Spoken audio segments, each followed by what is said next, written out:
Hey, everybody, welcome back to another episode of the Reckless Wrestling Podcast. I'm Frankie C, and today, this is my first solo show, so, a little nervous, but let's get through this one. I want to just open up by thanking one of my old friends from the old neighborhood, Ryan Sonagawa, for lending us music from his album entitled Playing with Matches. It's available on Apple Music and other streaming platforms for music. So big shout out to him. And speaking of shout outs, 40 years of Hulkamania. Now I'm recording this. It's now January 23rd. And of course, Hulkamania was born January 23rd, 1984. All right. This recording is probably going to come out by tomorrow due to the time difference from here to London. By the time it gets edited and put out. But right now we're celebrating. It is 40 years of Hulkamania. Hulk has done a lot for the business. As we all know, he's the biggest star of the 80s and the 90s, arguably the 90s. But yeah, he changed the entire industry, and some people say in good ways and bad ways, but nonetheless, the Hulkster, one of the greatest of all time, undoubtedly, arguably on the Mount Rushmore of wrestlers. He's not exactly on my Mount Rushmore, only because I just have other wrestlers above him, but nonetheless, he is one of the greatest. Undeniably, he's one of the greatest to ever do it. And with the Royal Rumble coming up this Saturday, the 27th, he was putting out a little bit of a tease, saying that maybe he's gonna lace up the boots one more time, and who knows?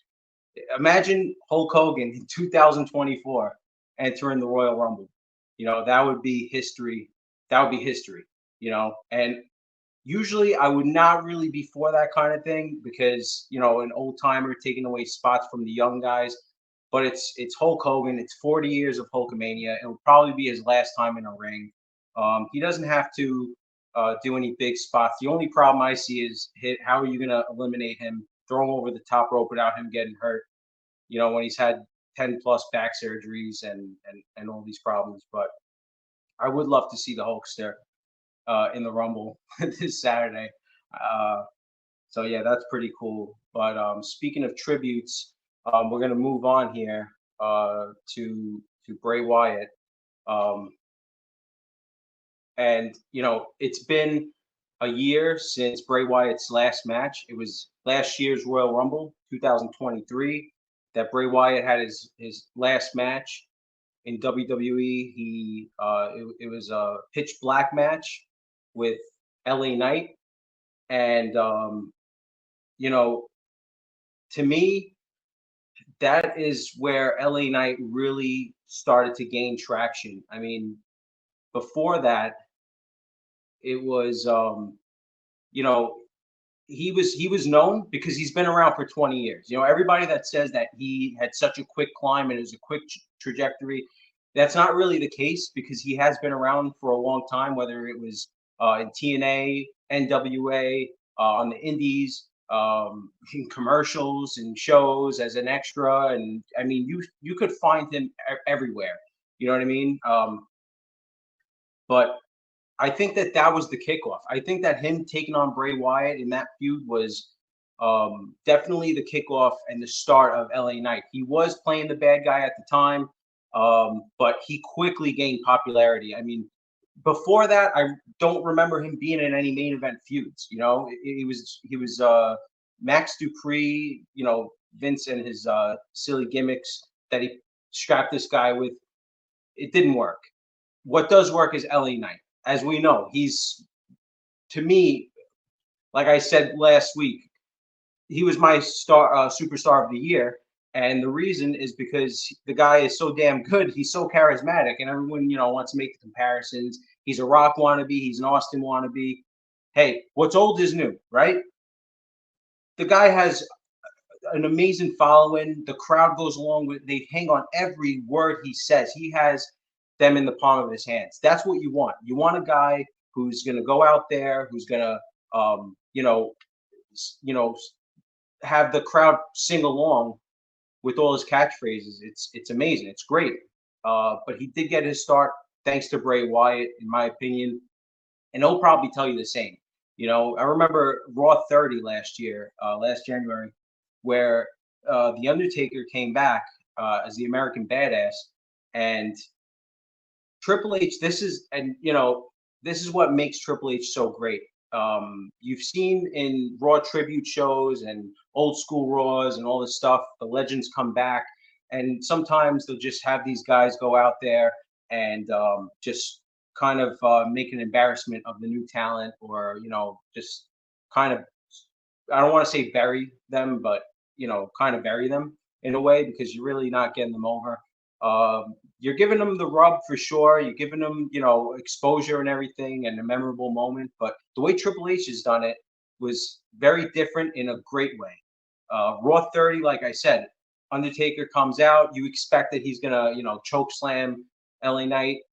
I mean, he did goozle him. He grabbed him by the throat. You think he's gonna choke slam him, but he tossed him over to Bray, who then did his kiss on the forehead into the Sister Abigail, and it was kind of like the passing of the torch, so to speak. That was a great moment. And sadly, that was his last match. He then we didn't see him ever again on TV, and sadly, he was dealing with complications behind the scenes. I mean, in his real life, I'm not going to say well, maybe I will say what I think it was from. I think it was from that vaccine, that evil garbage. But nonetheless, there's nothing we could really do at this point about it. He had children, he had a wife, he was a son, he was a father, he was, a friend to, and a mentor to a lot of the guys in the back, and the girls as well.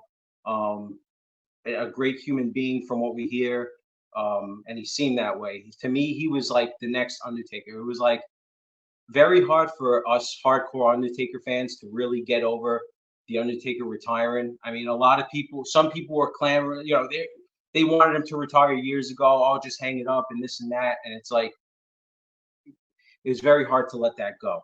For me, anyway. I'm just speaking for myself. It was tough to let go of the Undertaker.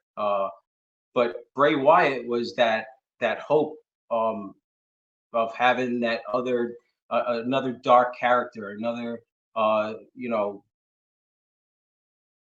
this, you can't explain this mystique, this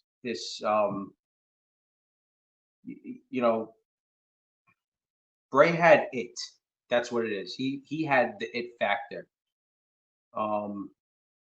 But yeah, it's crazy how things changed, and we didn't see him, and all of a sudden, last August, 2023, sudden out of nowhere, he just drops dead, and that was extremely sad. First and foremost, for his family, for his children first, and so I just wanted to really touch on that, because I mean, I think it bothers a lot of us still to this day.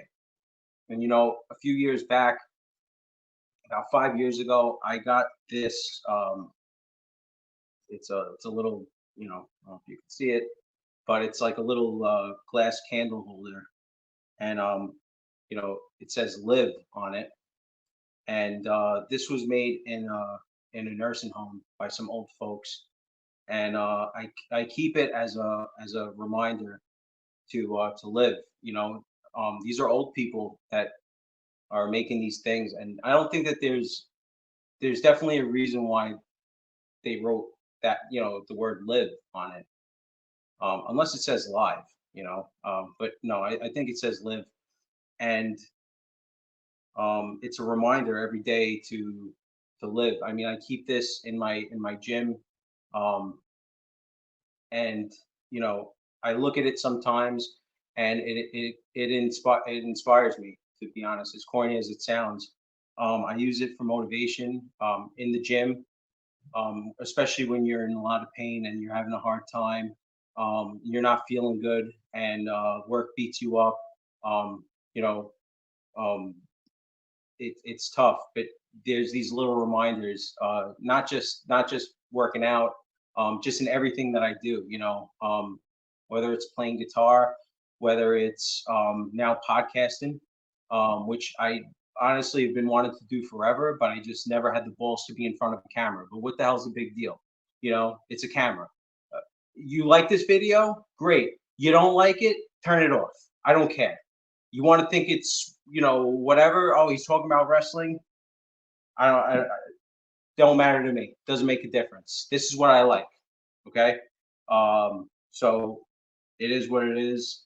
We love Bray Wyatt, and the reason why I bring this candle holder, I'm just gonna light a candle for him in tribute with an old school match, which of course sometimes matches don't work. Is that a sign? But anyway, wow, there it goes. I'm just gonna light this candle for the podcast, in tribute to Bray, who was, you know, taken too soon, you know. And I'm gonna put this little tea candle in the little live holder, and it's just gonna be for me to look at. Too bad. Um, but yeah, rest in peace, Bray Wyatt. We love you. We miss you, and you're an inspiration. We are gonna move on though. Now, here's the controversial topic. Okay. Because I told you know, a few of my buddies this, and all of them kind of, you know, shut it down, kind of rolled their eyes at it. But to me, this is what's happening. And the question is, did WWE purposely put LA Knight in the WWE Championship match instead of the Royal Rumble match to avoid the real Yeah movement? Now, for those who don't know what the Yeah movement is, and if you're watching this and you're probably a wrestling fan, so you probably do know, but the Yeah movement is kind of like the Daniel Bryan Yes movement, in which the the the, the fans decided at the time that Daniel Bryan was the guy, and to a lot of us right now, LA Knight is the guy, and every week you were hearing him, you know, the crowd getting louder and louder and louder. And like I was saying just now with his, you know, with Bray Wyatt after his feud with Bray, maybe like around Mania, a little after Mania, he really started gaining traction. He started getting so popular. The crowd was going insane for him. Like I said, sing along with every single one of his catchphrases. And, you know, he really gained momentum. It took them a while to push him. You know, it's like it was until SummerSlam. It was like, when's the push coming? When's the push coming? Or, you know, oh, he's at Money in the Bank. Uh, we were clamoring for the guy to win Money in the Bank, and guess what? It didn't happen. They threw it on Damian Priest instead, which, you know, it to me it's been flat. I don't personally see him as a future world champion, at least not yet. You know, what is he? I asked a few of my friends this a few times. What is a Damian Priest? You know, to me, he's like Roman Reigns, Spanish Roman Reigns slash Undertaker. You know, and okay, am I being a hypocrite because well, LA Knight is like a Rock slash Austin? Yeah, but it's different, and he's not like he's not like them. You know what? Because his voice, his speaking voice, sounds like the Rock's voice. Is that really his fault? You can't really help the way you sound. The way you talk is the way you talk. But yeah, so they finally started to push him. I believe it was like SummerSlam. There was like the Slim Jim Battle Royal, and they're like, "Oh, look, they're starting to push him." I mean, was that really a push winning a Battle Royal, a Slim Jim Battle Royal? You know, oh, you get to be in the commercial, which aired as soon as the match was finished. So it's like, oh, so you already pre-taped that. You already knew he was gonna win anyway. But it's not the point. Um, Let me stay on track here. So he goes on after SummerSlam, and it's like, oh, the push is coming. He feuds with The Miz. The Miz, you know, I mean, I'm not the biggest Miz fan. I respect The Miz, but really, like, this was the big push. They had decent promos together, but I was expecting him to really, like, you know, jump into that main event scene, you know. But nonetheless, it was a decent feud, and LA Knight won the feud, both in the ring and in the promos, in my opinion. And there's really no arguing that. Uh, and then, you know, as slow and slow and slow as as his push was, all of a sudden he gets stuck into the he gets thrown into the WWE Championship match in Saudi Arabia against Roman Reigns. You know, made no sense really. Not that I have a problem with him facing in a WWE Championship match, but why is it that whoever is the most popular, they have to feed to Roman?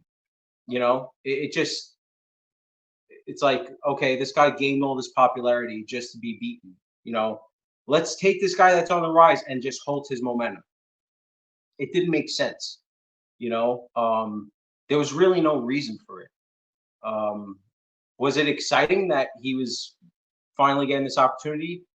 Yeah, no pun intended. But yeah, he, but also it's like, okay, but if you're gonna put him in that match, have him win the title. You know, it's gotten so stale, that Roman Reigns title reign. You know what I mean? It's like, okay already, dude, we get it. You're the guy, okay. But it's time for a new guy. You know, these long title reigns, and we spoke about it last week on the podcast, but I think that these long title reigns, it's good and it's great and everything. Um, but to me, sometimes it's not such a great thing. Sometimes you're holding back other potential big stars from being created. You know, they say that if you're big enough that you don't need the title, you know, the title doesn't make the star. The star makes the title. You know, what the old saying is. And it's like, oh, if you're big enough, you don't need the title. Look at the Undertaker. You know, 1 year in, he did win the championship for like a week and a half. You know, Hulkamania running wild, 40 years, salute. But he gets that title taken off of him in a week and a half, and Undertaker did not regain that title until WrestleMania 1997. 6 years later. So it's kind of like, you know, at that time, Undertaker was an attraction of himself. He was selling tickets. You had your WWF Championship match on the card, and then you had the Undertaker. You know, and those were your big attractions. You know, Undertaker's match was always an attraction. So it's like, if Roman Reigns is the big draw that they say he is, that they're and I'm not trying to hate on Roman like this, but it's like, let's be truthful. Like, WWE had their biggest year, and they're telling us it's because Roman Reigns is the champion. Well, the guy wrestled 5 matches, so and not to sound like whatever, but if I sell okay, if I sell 10,000 tickets at $100 each, right? And then inflation kicks in, and now I'm selling, 10,000 tickets for $1,000 each and more, you know, um, obviously it's going to be a bigger amount of money. Obviously it's going to be a bigger gate. So, kind of give credit to inflation if you're gonna, I mean, whatever. I'm just being a dick. But let me stay on track with this. You know, so my point was that Roman Reigns doesn't need the title. You could have put it on LA Knight, but now we're at a point where he had that match, and now we're entering into the Royal Rumble and into the Rumble season. So LA Knight, instead of putting him in the Royal Rumble, they said, wait a minute, remember what happened with Daniel Bryan, where the crowd took over, where the crowd decided that that's our guy, and it was the yes movement? Well, we don't want the yeah movement. Okay, this is just me speculating. Okay, I'm not saying that this is what happened, but this is what happened. They said, well, if we put LA Knight in the Royal Rumble, the crowd is just going to take over again, just like they did with Daniel Bryan. And we don't want that, because, and I know the reason. I think I know the reason. Okay, I'm speculation. I think that Triple H is the type, and he's the greatest booker today. But one of the reasons is because he's a long-term booker. So to me, I think that the move was made to because they have these long-term plans. So it's like they don't want to go off course and just go with what's going on, in the current, just because somebody caught lightning in a bottle, which is kind of understandable, because long-term booking is a good thing. But I think that they definitely have halted his momentum. They have his thumb on him. And to me, in a way, they're holding him back. I'm just saying, if he was in the Rumble, I think that between Cody, Punk, and LA Knight, they would have been on an even playing field. And then it would have really been like, wait, who is going to win? We don't know who's going to win. But I think that they would have definitely, the majority of the people in that audience, and they want LA Knight. But I digress. That's just my opinion. That's me speculating. I'm going to move on to the World Heavyweight Championship over on Raw, and Seth Rollins' injury. So I changed a lot of this stuff on the fly, because it's insane. The news that just came out today, between yesterday and today, it's insane. But Seth Rollins gave us an update on his injury. To me, it sounds like he's still going to make it to WrestleMania, because he kind of promised that in a way. He said he's going to try everything in his power to make it to WrestleMania. So I kind of think that he is going to make it to WrestleMania. He's going to rehab really hard, and that's the gist of it. But the question is, what if Rollins had to relinquish the World Heavyweight Championship due to his injury? Should it have been decided in this Saturday's Royal Rumble match? Think about it. And Nando, he actually is the one that asked me, and this is a crazy story. Let me just say this. Holy crap, man. So I'm speaking to Nando. This is Saturday or Sunday. It was definitely before Raw. It was not Monday. So it was definitely, I think it was Sunday. Either way. So I'm speaking to him, and we're talking about Seth's injury, and he goes, what if he's injured and they have the World Heavyweight Championship decided, if they strip him of the title, you need a new champion, especially going into WrestleMania season. So he goes, what if they just decided it in the Royal Rumble, like 1990, like the 92 Rumble, which sounds awesome, and I said to him, I said, Nando, I said, that's not going to happen this year. I said, this is the crazy part. I said, the only way that that's going to happen is if Seth Rollins gets injured during his match against Jinder. I'm serious. I said that. You can ask him. It's crazy. I didn't mean to. I don't think I jinxed him. Maybe I jinxed him. I hope I didn't. And I hope he's okay, and I hope he makes it. But that is crazy because he threw it out there. I said that, and then he gets hurt during his match with Jinder. And, you know, so he's like, so then I turned around to him. I'm like, I think your wish is going to come true. So really, it was him. Really, it was Nando. He did it. It's not me. I didn't jinx him. It was all Nando.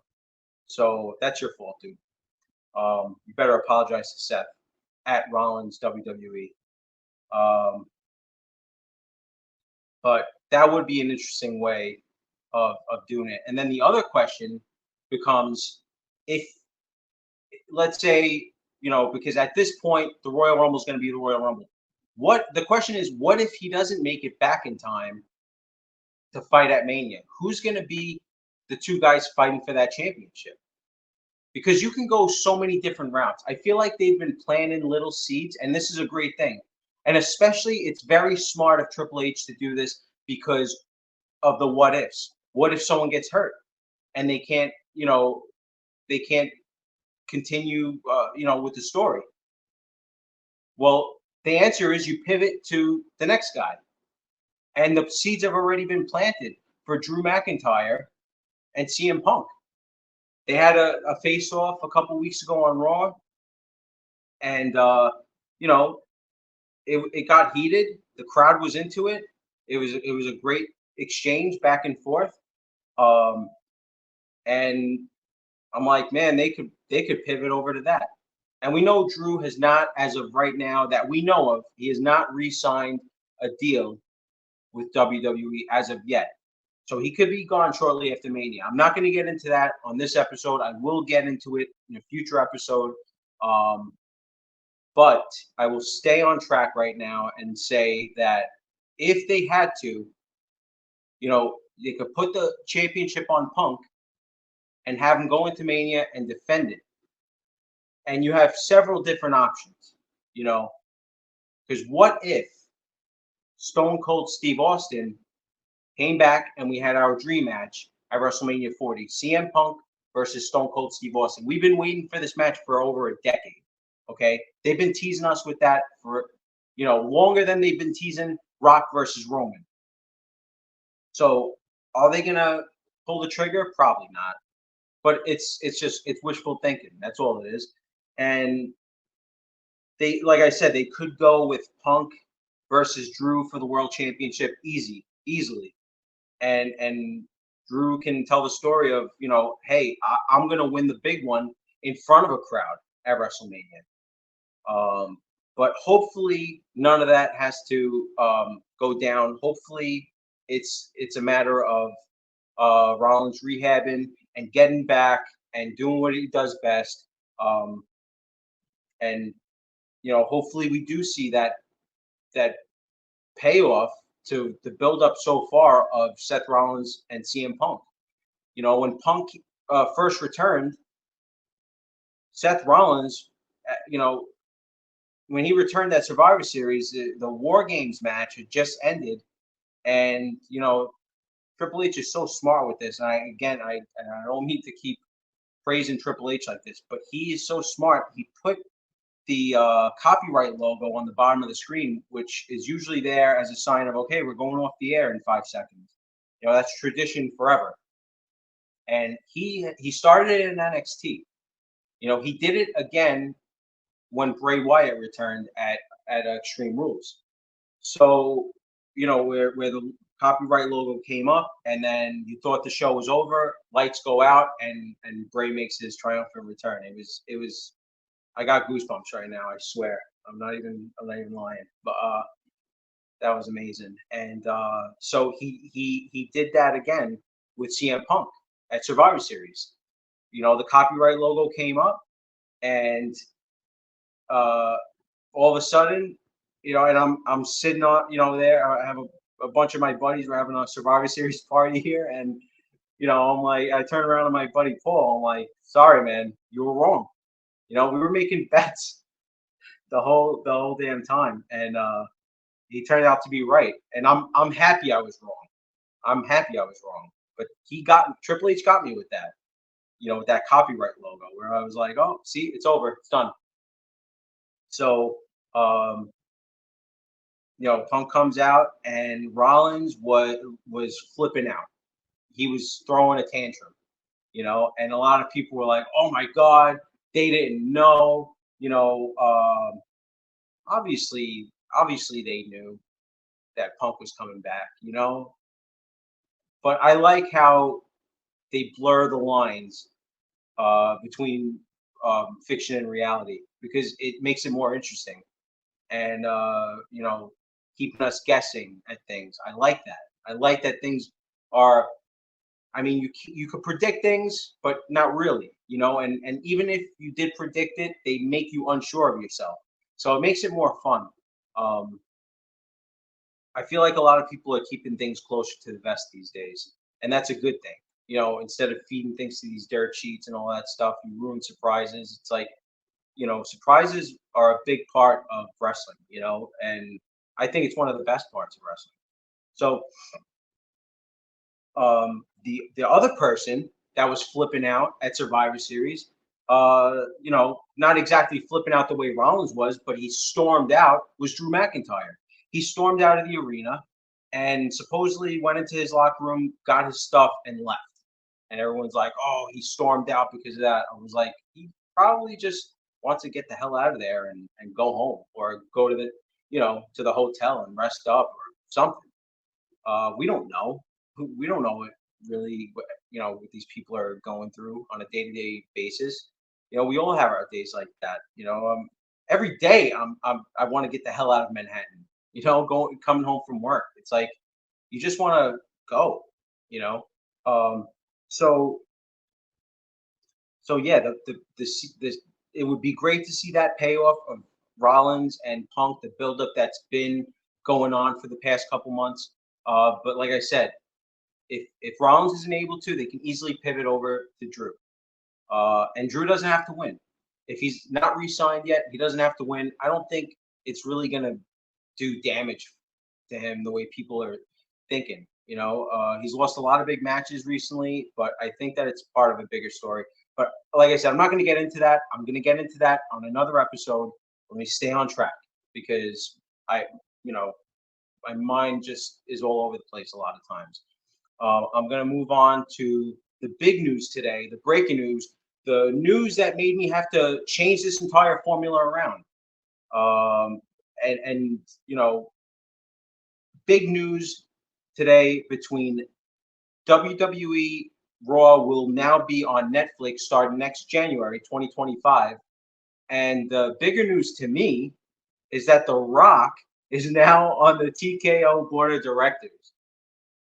Like, just when you think wrestling can't shock you, it shocks you, man. Like, I did not expect that. I know that he is good friends with Nick Khan, no relation to Tony Khan, but Nick Khan, who is the president of WWE currently, and I know that he knew him since they're young kids, and you know, you know that they have a good relationship, but I didn't expect this, to be honest. But then again, it's The Rock, you know. He does a lot of big things. He only does big things. You know, anything he does it big. So it's like even his return to WWE, he's he's doing it big.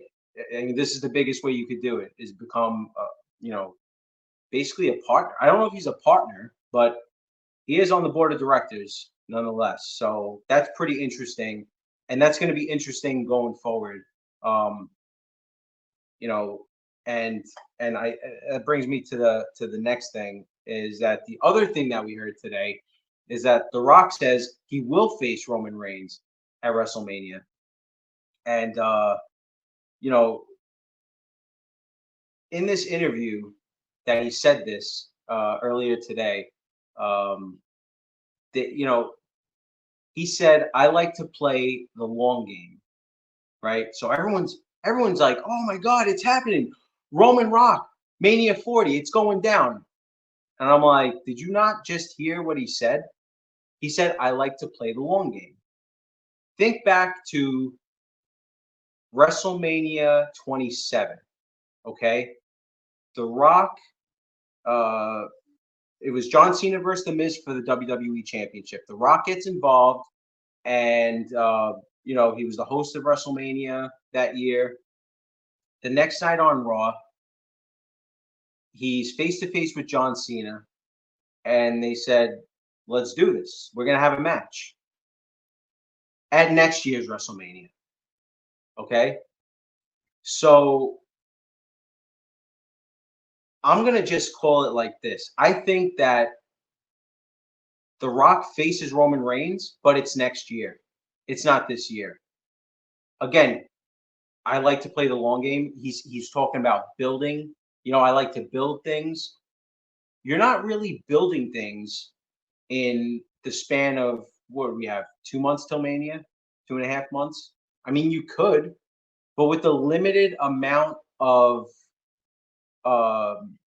dates that The Rock works, and especially and that Roman works, you know, I mean, what can you really build in this small amount of time unless The Rock magically, you know, made all of his, you know, he cleared out his schedule and everything. I don't think that's the case. I think that The Rock is a very smart businessman, and I think that he um, has a lot of stuff going on. But I think that he will make time next year, WrestleMania season, and even times in between then. You know, this is what I think. I think that at WrestleMania we will get Cody versus Roman Reigns for the WWE Championship in the main event of night 2. I think that the plans go ahead as planned. Again, going back to what I said about why they, you know, are holding back the Yeah movement, it's because there's long-term storytelling going on. So if they had such a long-term story going on with Cody, you know, last year losing to Roman Reigns the way that he did, and you know, for him to then have to go through a whole year of adversity, and you know, have all these bad things happen to him, and all this stuff, and he's fighting through and everything. What kind of story would it be if he just doesn't, you know, end up facing Roman again? It's all building to that. I don't want to see Cody fight for the World Heavyweight Championship, which is why I did not mention him before when I was talking about who could be in the World Heavyweight Championship match. You know, could you have Punk versus Cody after last night's promo? I think so. You know, people definitely would pay to see that, but I don't see a reason for that just yet. You know, I think that that they need to just stick the course. They need to, for this, for God's sakes, man, finish the story. We're so sick of hearing about finish the story, but that's been the case. Where it's just constantly you're hearing about finish the story. And even the 2K24, the WWE 2K24 trailer that came out, it was all about who's this story and that story. I'm going to finish the story, and my story is this. My story is the story of legacy. It's like I'm so tired of the word story. My God, everyone just stories. Shout out Sam Roberts from Not Sam. My God, that guy, I call him Mr. Story. But anyway, so I think they stick the course. I think that at WrestleMania, what happens is Cody Rhodes takes on Roman Reigns. He's fighting, and I think that just like always, just like clockwork, the bloodline comes out. They interfere, of course, and Cody, you know, the ref's down, just like last year. Cody's down. They're beating down on him, and all of a sudden, The Rock's music hits, and The Rock comes out, and he doesn't screw Roman. Okay, let me make that clear. He does not screw Roman. Okay, The Rock is there to even the odds. And because he evens the odds, Cody is able to capitalize, and he's able to defeat Roman clean in the middle. 1, 2, 3. No, there will be no blame on The Rock, except for from Roman Reigns. On the post-Mania episode of Raw, I think that they have a face-to-face, and Roman, being the heel, being the bad guy, talks about how The Rock screwed him because he was jealous, because he wants to be the head of the table, but he knows that Roman Reigns is the head of the table. That's I think the best way to go about it, and that's that slow build. And I think that at post-Mania Raw, when they are face to face, when Roman's blaming The Rock, when The Rock's explaining to him his side of the story, I think that it's best, if you want to really build this thing, just like the Rock and Cena match that was built the year before. Like I said before, I think that that's when The Rock then challenges Roman Reigns for the head of the table. And then you have them face off at WrestleMania 41. You have this nice long build, and you have them in a non-title match, which now makes it less predictable. Let's face it, if The Rock went in there and took on Roman Reigns for the WWE Championship this year at WrestleMania 40, we would all be calling it from a mile away.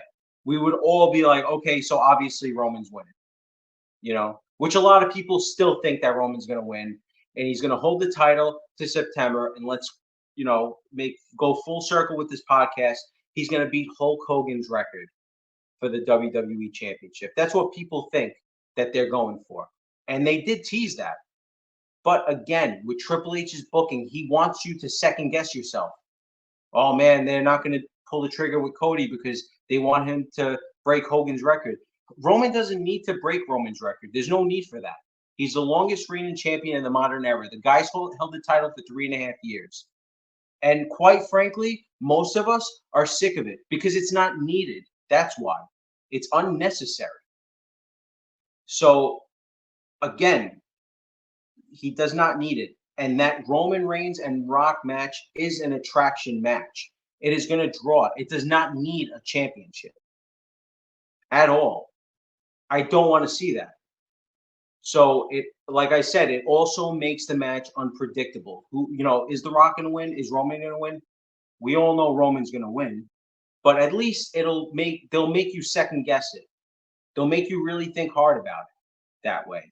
But that's just my opinion. Let's see how it plays out. And that's the fun in all of this. That's what makes pro wrestling so fun. And that's the part that a lot of people, don't get is, this is why we love it. And I'm happy to do this podcast. I'm happy to do this show for you guys, and I'm happy because it makes me happy because I enjoy it, and I have a big passion for it, and I'm looking forward to WrestleMania. I'm looking forward to the Rumble this Saturday, and I'm looking forward to continuing this show and to continue guessing, and I want to do that with you guys. So I want you guys to please like the video, leave a comment, subscribe, subscribe to our social media platforms on Instagram and TikTok, and show us all the support that you can. And again, I want to thank my old buddy Ryan Sonagawa for the music that he lets us use from his album Playing with Matches, which I was just doing, and I couldn't get the damn thing lit up.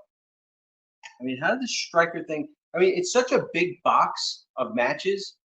Why not have 2 strikers? Because you know that. Oh, there are 2 strikers. Okay, I'm an idiot. Anyway, what a I'm an idiot. Okay. I want to thank you guys for watching this, and I will be back to review the Royal Rumble this Sunday. I will review it. it is going to be going on this Saturday night, which I'm hosting a Royal Rumble party here. So I am not going to be in any condition after to review it. And of course, because of the time difference, it's going to be impossible for Nando to make it onto this to review it. So we're going to do it on this Sunday. We're going to review the show together for you guys. And I hope you enjoyed this episode. And let's see what happens with the predictions too. You know, if you go back and watch episode one of this podcast, it was a prediction show. And so we're going to see who was right and who was wrong. But anyway, I had fun doing this, and I'll catch you guys Sunday.